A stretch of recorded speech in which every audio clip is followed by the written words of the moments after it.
Sabab lamun teh mah jang urang ngatakeun perkara anu halal, tuluy dicampuran ku perkara anu haram, kalindi anu halal.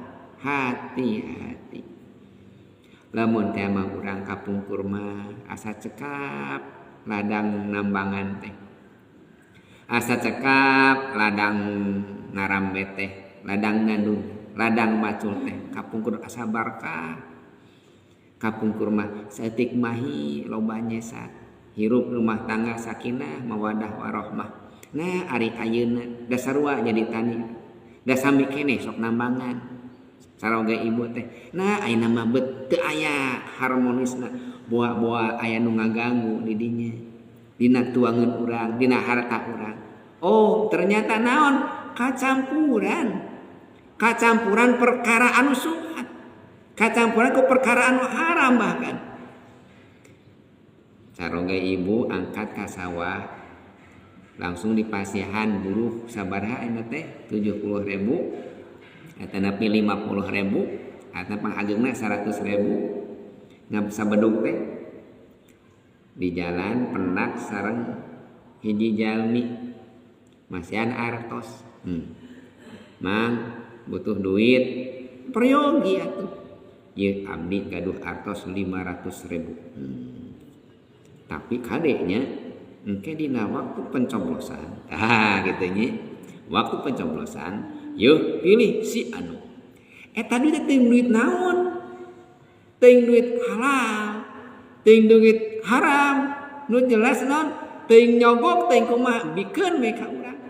Nya dicampurkeun artos nu tadi ladang macul teh 100.000.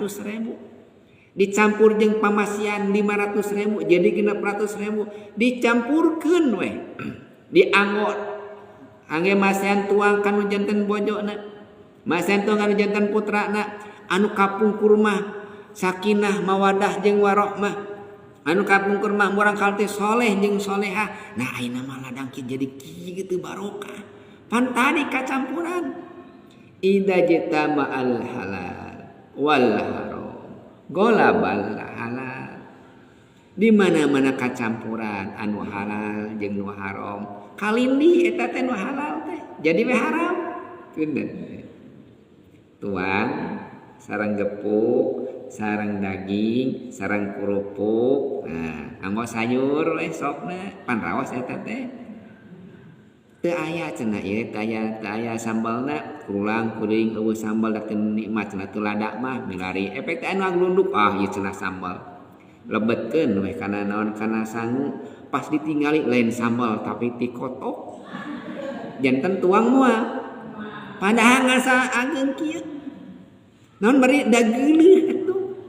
Harta urang anu suur teh ladang urang aya we nu nyakedikeun anya anu nyampuran sakedik we nyampurana urang geus geuleuh.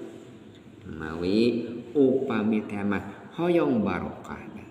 Kang kumaha sing apik kana perkara-perkara haliah dunya.